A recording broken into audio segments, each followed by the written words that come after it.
Applaudissements, nous voici de retour sur le plateau du GLTV avec Sébastien Charles. Ouais. Stanislas Bragioni. Et Francis Perrin. Bon, alors Francis Perrin, tu es donc mime. Hein. Oui, parfaitement. À chaque fois que tu viens, tu te dis que tu es mime, mais tu es vraiment mime. Ah oui, je suis vraiment mime. Le mime a le droit à la parole. Alors tu es né à Orléans. Parfaitement. Pourquoi? Question importante. Pourquoi? Parce que mes parents étaient là-haut. Ah bah excellente réponse, Francis Perrin. Ah, c'est très bonne réponse. Alors tu développes rapidement une passion pour l'art du mime. Oui. C'est-à-dire, à quel âge tu as commencé à te dire, tiens, je ferais bien ça, moi? Bah, en fait, je suis né avec quelque chose que j'ai eu beaucoup de mal à savoir. Et je l'ai vraiment déclenché vers l'âge de 21, 22 ans. Ah oui. Alors ton inspiration, c'est le mime Marceau, ce qui est pour un mime, bon, voilà. Et aussi le cirque. Oui. J'ai quelques copains qui viennent du milieu du cirque. Oui. En fait, on faisait des petits trucs de temps à autre et je me dis, ça faudrait lier un peu les deux. Tout. Alors, gamin, tu imitais les gens de ton entourage en t'inspirant déjà de leurs gestuels, c'est ça? Voilà. C'est le début du mime, ça. C'était avant tout. C'était quoi tes gestuels quand tu étais gamin? Tu imitais les... J'imitais en fait qu'on appelle ça le mime suiveur. Ouais. En fait, c'est que je reproduis à l'identique ce que tu vas faire. Mais vraiment à l'identique? Vraiment à l'identique. Bravo. Alors à 24 ans, tu arrives dans la région parisienne, c'est ça? Voilà. Pour développer un peu ton projet de mime, c'est-à-dire c'était... Parfaitement, en fait, j'ai été me conformer en fait à l'école qu'il y avait à l'époque à Belleville, dans le 20e. C'est l'école de mime corporelle, voilà, dramatique, voilà. internationale. Parfaitement, avec Ivan Batchotti. Qu'est-ce que tu as appris là-bas? En fait, on apprenait la technique d'Étienne Decroux, qui est le mime gestuel, donc un très grand maître. Oui. Que Marceau aussi a côtoyé. Oui. C'est là que tu apprends la technique du mime. On apprend, comment dire... C'est très précis? Oui, en fait c'est très technique, c'est un art riche, et il faut savoir que c'est un art français. C'est pour ça, c'est comme notre langue. Notre langue, on dit qu'elle est compliquée, mais en fait notre art, il est compliqué. Parce qu'il faut savoir que le mime, ça fait pas 2-3 ans que ça existe, ça fait juste un peu plus de 25 siècles. Oui. Et ça 25 siècles? Oui, parfaitement. Tu savais ça, Stanislas? Oui, parce qu'il me l'a dit tout à l'heure. Ah oui, sinon tu ne le savais pas? Non, d'accord. Je pensais que c'était 24. Oui, voilà. Non, mais un siècle près, c'est important. Mais non, mais c'est ça qui est le comble, c'est que peu je pensais que c'est Sophie Marceau qui avait inventé. Et en fait, on est riche d'histoire, comme la France qui est riche d'elle-même. Et en fait, on veut toujours aller regarder ailleurs alors qu'on a ce qu'il faut chez nous. Alors, c'est après cette formation que tu décides de ton personnage, le mime FPAO. Alors, c'est quoi FPAO? FPAO, en fait, j'ai pas été chercher loin, c'est le nom de la société de production. J'ai pris les premières lettres. Ah, d'accord. Et j'ai dit, au moins celui-là, on va Francis pas me le piquer. Perrin, AO? En fait, je voulais pas prendre en fait, mon nom proprement dit personnel, parce que mon homonyme est déjà très visuel, mais on ne fait pas la même chose. Non, ça n'a rien à voir. Mais c'est un acronyme de quoi, FPAO? Ça veut dire Francis Perrin, animation originale. Ah, bon. Voilà, très simple. Alors, tu mets en place déjà des prestations, déjà à l'époque de mime automate. Tu as commencé par le mime automate. J'ai commandé par la rue et je n'ai jamais quitté non plus la rue parce que j'adore le contact du public. Oui. Et le contact, comme on dit, parce que le mime, il faut savoir que c'est un art populaire. Oui. Et moi, je le veux populaire, mais je voudrais le rendre noble parce que c'est une technicité maintenant tellement poussée et un art atypique, quasiment plus vu. Oui. En fait, on est comme la crise des matières premières à l'heure d'aujourd'hui. On est une denrée rare. C'est plus la mode? C'est pas que c'est plus à la mode, c'est que au fur et à mesure des générations, il y en a eu de moins en moins et il y a eu aussi beaucoup d'arrêtés préfectoraux que dans la rue. Avant, il y avait à Beaubourg. Oui, des arrêtés préfectoraux, mais en fait, il y en avait beaucoup à Beaubourg dans les années 1985. Et en fait, ils sont délocalisés à cause de ça. Il y en a qui sont partis en Allemagne et dans d'autres pays. Et en fait, la France a été désertée de cela. Mais oui, il est resté que dans les théâtres. Aux États-Unis même. Sophie Marceau, non, elle a été aux États-Unis à une époque aussi, c'est pas à cause de ça, non? Non, même pas. Tu connais Sophie Marceau par rapport au mime Marceau? Voilà, c'est pas ça, non? Non, c'est pas ça. Non, je confonds, excuse-moi. Il s'appelait quand même Marcel Mangel. Marcel Marceau, non? Marcel Mangel. Ah, d'accord. Alors, tu incarnes 20 personnages. Il a le haut de la Résistance, parce qu'il y a eu le film La Résistance, qui retrace un peu la période qu'il a eue de... Il est d'origine juive, c'est ça? Parfaitement. Alors, tu incarnes 20 personnages. Il y a une vingtaine de personnages. Alors, pas sur scène. Enfin, la scène, c'est dans la rue. Oui, dans la rue. C'est 20 thèmes différents, 20 personnages et de costumes différents que je peux incarner Alors, par rapport à ce dont- qu'on peut me demander. Dont un chef de cavalerie de la guerre de sécession. C'est Oui. très précis, ça. Bah Pourquoi oui. Pourquoi? Parce qu'en fait, j'essaye de prouver que le mime, en fait, il est dans notre quotidien. Il peut être partout, il peut s'adapter partout. C'est le seul art artistique qui est capable de le faire. Ok. Alors, depuis 2017, l'art du mime est entré au patrimoine immatériel culturel de l'UNESCO, c'est ça? Voilà. C'est bien, non? Pour le mime. Ah bah, Là, oui, vous avez franchi un grand pas, quand même. on a franchi un énorme pas. C'était des années et des années. Ça a mis plus de 15 ans à être reconnu. Oui. À l'époque, on a fait, et c'est grâce à la deuxième femme d'Étienne Decroux Oui.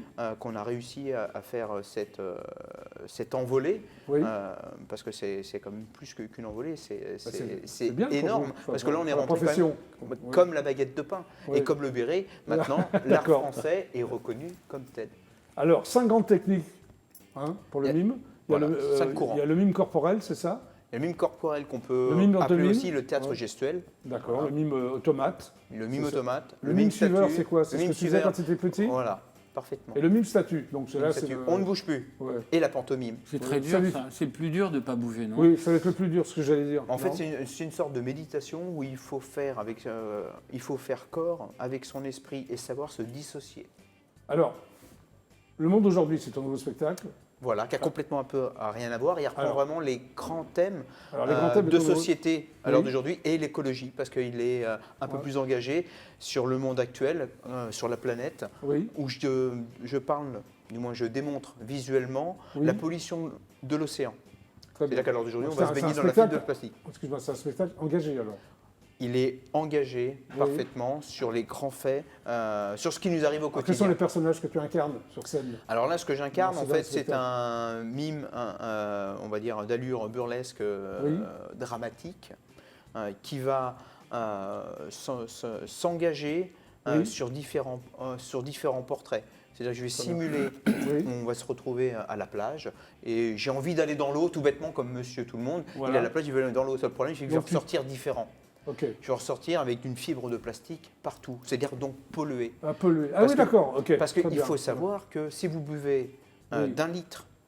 un litre d'eau à l'heure d'aujourd'hui Oui. de l'Atlantique, vous allez être très malade. Oui, bah, ça, sans doute. Parce que vous avez de la fibre de plastique à l'intérieur de vous. Et elle ne s'enlèvera Donc, c'est pas. un message un peu ton spectacle. Ces messages que C'est un, ça mé- déjà passé.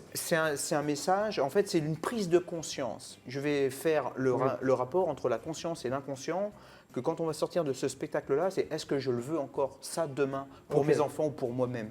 Parce que je vais parler aussi de l'accident. Je Très vais bien. simuler un accident Oui. et je vais faire montrer à l'heure d'aujourd'hui que quand vous allez tomber dans la rue et vous arrivez quelque chose, et ben c'est fini, plus personne ne va venir. Ok. Alors, on va voir à quoi ça ressemble. Parfaitement. J'ai des images. Ah bah, et de toute façon, Hein le mime, c'est visuel. Voilà. Alors, on y va.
Bravo.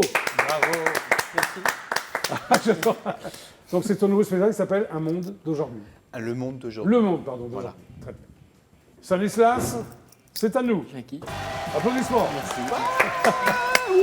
Donc tu sors un bouquin qui s'appelle Le cauchemar de Socrate, Ouais. édition Beau Repère. Oui. Très bien.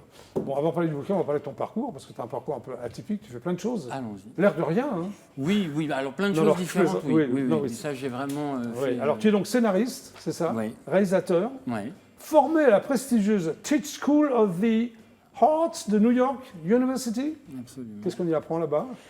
À tout, c'est ça qui est bien. On apprend C'est-à-dire un coup à être acteur, un coup à diriger des acteurs, un coup à être chef opérateur, un coup à Et tu avais envie de écrire. faire tout ça? Tu es parti à quel âge là-bas? À 21 ans. Tu avais envie de faire tout ça? J'avais- Opérateur, chef opérateur, Ben, acteur? c'est-à-dire que j'avais pas du tout envie de faire une école de cinéma. J'ai essayé par mes propres moyens. J'ai fait un premier film Oui. à 19 ans qui était un film ça s'appelait 3 jours. C'était un mec qui voulait se faire réformer du service militaire. Ouais, comme toi et moi, quoi. TP4 aussi, non? Ouais, je suis P4, quoi. Ouais, moi, en cas de guerre, je suis otage. Ouais. Et, Je suis P4, ouais. Et puis, Ouais, c'est vrai, après en avoir vu le résultat de mon premier film, qui était pas mal, mais je me suis dit... plus. Sans bon, plus, ouais. En fait, c'est pas mal d'apprendre encore Ouais. des choses. Et donc, je suis parti là-bas et j'ai appris vraiment tous les métiers du cinéma que j'ai pu, en fait, exercer après. J'ai été tout. Donc, heureusement que tu as fait cette école, ça t'a Ouais, pas ça sauvé a la changé vie, mais ma ça vie, t'a- absolument. Ouais, Ouais. vraiment. Ouais. Alors, tu es auteur et script docteur. Oui. C'est quoi d'être script docteur? Script docteur. Tu soignes les acteurs? Je soigne les scénarios. Ouais, C'est exactement comme aller chez le docteur, c'est-à-dire Ouais, on bah, t'amène c'est un pour ça. scénario et Ouais. tu dis voilà le symptôme, c'est que on s'emmerde, donc on prend rien, on s'en fiche si le héros se fait cartonner ou pas. Donc, tu fignoles? Tu fais une ordonnance et tu dis voilà ce qu'il faut faire D'accord, pour voilà. ok, parfait. Alors, pour TF1, Ouais. oui, quelle série? Tu t'occupais de quelle série? Oh, ça j'ai fait des tonnes de trucs. Oh, bah, tu C'était il y a penses que c'était 20 une ou ans. Ou des tonnes, Moi, je ouais. sais plus. C'était il y a 20 ans. France Télévisions, J'ai travaillé pour toutes les chaînes. Canal+, M6, Gaumont et Pathé. Ça, c'est le cinéma, Gaumont et mais Pathé. Gaumont et Pathé, c'était des commandes de scénarios que j'ai écrits. Oui. On t'a commandé des trucs, tu as dit Ouais. OK, je le fais. Ouais. Pour le blé ou... Non, parce non, que, c'est pas plaisir. aussi pour le blé, Voilà, mais, voilà, mais quand même. j'étais super content. Pour moi, Ouais. c'était le Nirvana, Graal, le Graal, d'écrire pour ouais. des maisons prestigieuses comme ça. Bah, bien sûr. Alors, tu es assistant de 2 metteurs en scène, et pas n'importe lesquels, Oh, oscarisés. plus que en deux, plus. mais disons Enfin, j'en ai deux oscarisés. oscarisés en tout Oui. cas. Régis Varnier et Claude Lelouch. Alors, Mm. est-ce que ces 2 metteurs en scène t'ont appris beaucoup de choses ou Énormément. pas Claude Régis Lelouch, Varnier, sur quel film? Man to Man, et puis on a fait 2 documentaires sur des grands sportifs qui s'appelaient Cœur d'athlète. Ah ouais. Alors, qu'est-ce que tu as appris avec Régis Varnier, par exemple? La technique? Non La rigueur, je dirais. La rigueur, c'est très rigoureux. Régis, c'est quelqu'un d'extrêmement qui sait exactement ce qu'il veut. Et puis Oui. Régis, il a été il sait exactement, il connaît tous les problèmes de production, donc il sait tout anticiper. D'accord, Il est ok. ultra rigoureux. Moi, je suis un grand bordélique. Ah, Donc c'est vrai, être ça se l'assistant, dirait pas. être le premier assistant d'un mec aussi rigoureux, ça m'a Ça fait du bien. forcé à passer un niveau au-dessus. Et Claude J'étais Lelouch, jeune, hein. c'est autre chose? Et Claude Lelouch, c'était génial parce que Lelouch, c'est le premier qui a dit on sort un des premiers avec la nouvelle vague, il a dit Ouais. on sort les grosses caméras des studios. À l'époque, une caméra, ça faisait 500 kilos. Ouais. Il a dit Il on s'en prend une foutait, petite lui. caméra de Ouais. reportage, on s'en fout, on va filmer, on prend 3 Ah, c'est copains. bien, ça. Il a fait la nouvelle vague et Ouais. puis 30 ans après, quand j'ai été son assistant, il a dit exactement le contraire. Maintenant, tout le monde fait comme j'ai fait il y a 30 ans. Donc, je fais on autre va chose. faire le contraire et on a fait D'accord. un film pratiquement en caméra cachée. Lequel? Ça s'appelle Les Parisiens. Ah oui. Et d'ailleurs, j'ai une anecdote sur ce. Mais bon, Oui, bref. bon, oui. Et on tournait beaucoup en caméra cachée. On avait des espèces de tentes dans la rue avec des D'accord. objectifs de 2000 Ah ouais. mm. Et on tournait, par exemple, pour te donner un exemple, on avait une fois la caméra à la station Georges V. L'action était à Franklin Roosevelt. Ah oui, d'accord, c'est un pas évident. kilomètre et demi. Et c'était incroyable. Ah oui, Techniquement, c'était incroyable à faire. Et du coup, on avait 3000 personnes dans le cadre. Tu as appris C'était beaucoup de choses fabuleux. aussi avec lui. Avec Ouais, lui. ouais. Et puis, Alors- je l'adore. Enfin, Ouais, c'est- alors c'est- tu crées une web série qui s'appelle Plan Bise, Plan bise, ouais. c'est ça? Avec des acteurs relativement connus quand même. Oui, Non alors, Plan Frédéric Bise- Bell, c'est ça? Oui. Simon Astier, Patrick Oui. Bouchitet, Ouais. et les deux de Neuilly Oui, Samer. oui, Ouais. oui. En Alors fait, c'est quoi Plan Bise? Plan Bise, c'était au départ le ministère de l'économie et des finances voulait promouvoir l'entrepreneuriat chez les jeunes. Oui. Et mon producteur leur a vendu l'idée, au lieu de faire une campagne radio comme ils font d'habitude, c'était Ouais. de faire une web série que ça allait plus toucher les jeunes. Ouais. Et ça a été, en fait, c'était de la réclame au départ. D'accord, Ils ok. voulaient 80 000 vues, on a fait 3 millions. 3 millions et de ça a vues, été un- meilleure web série au festival de création télévisuelle de Luchon quand même. Ouais. T'as acheté, Le festival t'as le acheté plus modeste, prestigieux. je trouve. Enfin, Bah, c'est très gentil. oui. Alors en 2014, tu coécris et réalises aussi ton premier long métrage, Ouais. qui s'appelle La vallée des mensonges avec Julie Debona. Oui. C'est son premier grand rôle. Oui. Absolument. Et alors, J'avais tourné avec elle justement dans Plan B, j'avais adoré bosser avec elle parce que c'est une actrice rigoureuse. Très rigoureuse, très créative, qui donne énormément, qui est concentrée, qui comprend toutes les intentions. Il y a des gens avec qui, je ne sais pas, on n'a pas besoin de parler, on a un langage comme ça, au-delà des mots. Et elle comprend tout, elle fait une prise comme ça, assez structurée, et après elle y va et elle donne des trucs différents. Voilà. Et en fait, c'était Vaina Jokand qui devait jouer le rôle, qui a signé un gros film anglais 15 jours avant, ça jouait sans comédienne. Et j'ai proposé Julie, et la chaîne l'a adoré, etc. Alors, ton premier roman, c'est ton premier roman, Le Cauchemar de Socrate. Oui. Voilà. Alors, suite, c'est ça, un voyage dans le temps. Daniel Dravo, tu l'as inventé, c'est une. Dravotte. Non, je ne l'ai pas inventé du tout. C'est un hommage. Il existe. Le nom. Ah bon? Le nom, c'est un hommage à L'homme qui voulut être roi, qui est un film que j'adore et qui est un peu le même schéma. Alors, c'était un politicien cynique et corrompu, comme tous les politiciens, non? C'est un peu un pléonasme, on est d'accord. On est d'accord. On est d'accord, oui. Alors, politicien cynique et corrompu du XXIe siècle, qui débarque dans l'antique Athènes. C'est ça, donc il y a un mélange de siècles, quoi. Exactement. C'est le XXIe siècle avec l'antique. C'était intéressant de montrer ce qu'un programme politique contemporain d'aujourd'hui aurait comme effet sur des gens qui sont complètement naïfs et qui cherchent la vérité. Ok. Alors c'est le début justement du cauchemar de Socrate. Pourquoi le cauchemar de Socrate? Parce que Socrate a passé sa vie à essayer d'éduquer une société, à essayer de la faire prendre conscience de certaines choses et de leur faire comprendre l'illusion du désir, etc. Et d'élargir leur conscience. Et tout à coup, ce mec vient et moutonifie la société et rend tout le monde abruti et accro, alors pas aux réseaux sociaux encore à l'époque, mais à la surconsommation, au star system, à la pub, etc. Alors en fait, c'est un regard donc sur le monde d'aujourd'hui, tout simplement. Oui, complètement. Alors ce fameux Daniel Dravotte, le T se prononce, hein. Tu dis que c'est un bel homme de 50 ans, maire de Granville. Oui. Pourquoi bel homme? Tu l'imagines bel homme ou... Oui. Alors, oui, c'est un personnage... qui n'a jamais connu l'échec. Roi de sa province, c'est ça. Alors, tu lui fais dire, c'est un coq qui pense que le soleil se lève pour l'entendre chanter. Ouais. C'est incroyable cette phrase. Il est très content de lui, ce garçon. Oui, c'est quelqu'un d'extrêmement imbu de lui-même, qui a un côté très antipathique et en même temps un côté charmant, sympathique. C'est pour ça qu'il est beau aussi. Ça t'en a fait un héros, quoi. Ouais. C'est un héros et en même temps c'est le méchant de l'histoire. Et Socrate est son antagoniste et en même temps le héros de l'histoire. Alors qui est Tom? C'est d'être nuancé, c'est de plus être... Tu sais, dans les films des années 80, par exemple, on avait les méchants, alors ils trafiquaient de la drogue, ils avaient des esclaves, ils étaient racistes, en plus ils mangeaient mal à table, ils s'énervaient tout le temps. Il n'y avait aucune nuance de rien. Maintenant, je trouve ça intéressant d'avoir des personnages les méchants ont des côtés qui les rattrapent, ils deviennent humains. En tout cas, moi je trouve ça, c'est un bouquin vraiment très drôle, quoi. Il se passe plein de choses. Alors, il y a un chapitre qui s'appelle « Là où il y a Diogène, il n'y a pas de plaisir ». J'aime bien le jeu de mots. Non, mais c'est bien. Ignore-toi toi-même. C'est génial, ça. Tu penses vraiment ça? Oui, mais je pense vraiment ça. C'est qu'aujourd'hui, toute la société tend vers nous faire méconnaître notre nature profonde. C'est ça, le cauchemar de Socrate. Alors, l'État, c'est moi, c'est donc Louis XIV, et les taxes, c'est moi. Daniel Dravotte, ça m'a bien plu aussi. Les taxes, c'est vraiment lui?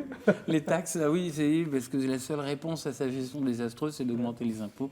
Donc forcément, voilà. Quand il y a une gamine de 12 ans qui a compris les textes de loi et tout ça, et c'est là qu'il se dit, ça ne va pas du tout des textes de loi écrits comme ça, il faut absolument compliquer le langage juridique et surtout arrêter de trop bien éduquer les enfants à l'école. Donc il engage Pythagore pour faire des trucs un peu compliqués mais qui ne servent pas à grand-chose. Et puis Pythagore, en fait, ton bouquin, on apprend plein de choses, c'est très drôle, c'est humoristique et on apprend plein de choses, quoi. Franchement. Alors, qui est Tom? C'est ce que j'aime, moi, dans les histoires. C'est quand c'est drôle. Qui est Tom? Alors, Tom, c'est l'espèce de fils caché de Daniel. Fils cachère, non? Il est artiste, il sait tout faire, il est réalisateur, pianiste, sculpteur, peintre. C'est important dans ton roman, c'est pour ça. Oui, c'est absolument très important, mais il est nul en tout. Mais il croit qu'il est bon parce que Daniel lui fait acheter ses œuvres à travers sa mairie en tout cas, moi, sans lui dire. Hein, j'ai bien rigolé, c'est bien, quoi. C'est bien écrit. C'est gentil, merci. C'est très bien écrit et ça s'appelle donc Le Cauchemar de Socrate. Merci. Eh bien, le GLPP, c'est terminé pour aujourd'hui. Déjà. Vous êtes déçus. Nous, on se retrouve lundi. Avec d'autres invités, alors là. Mais peut-être vous reviendrez. Vous l'avez bien fait, bravo. Sébastien Charles, bravo. Ça s'appelle Dalida et moi. Moi, j'adore le titre, en vente libre. Merci d'être passé par le GLPP. Merci à toi de m'avoir reçu. Stanislas Graziani, d'origine italienne, alors, non? Oui. D'accord. Le cauchemar de Socrate, il est sorti? Il est sorti le 14 octobre. Le 14 octobre, bon, ça va, c'est Il est relativement récent. commandable sur, je ne sais pas si on peut dire, sur Amazon, Voilà. Fnac. Merci d'être passé par le GLPP. Mais c'était un grand plaisir. Merci. J'espère. Francis Perrin, mime, le monde d'aujourd'hui. Alors, c'est quand le prochain spectacle du monde d'aujourd'hui? Alors, c'est le 15 janvier 2022 à la MAM à Orléans, c'est la Maison des Arts et de la Musique. Très bien. Merci à tous les trois d'être passés par le GLPP. Merci. Excellent week-end sur IDF1. On se retrouve lundi à 17h30, précise. Super ciao, à lundi et à bientôt. Au revoir, ouais. C'était Merci au GLPP. public, c'était formidable.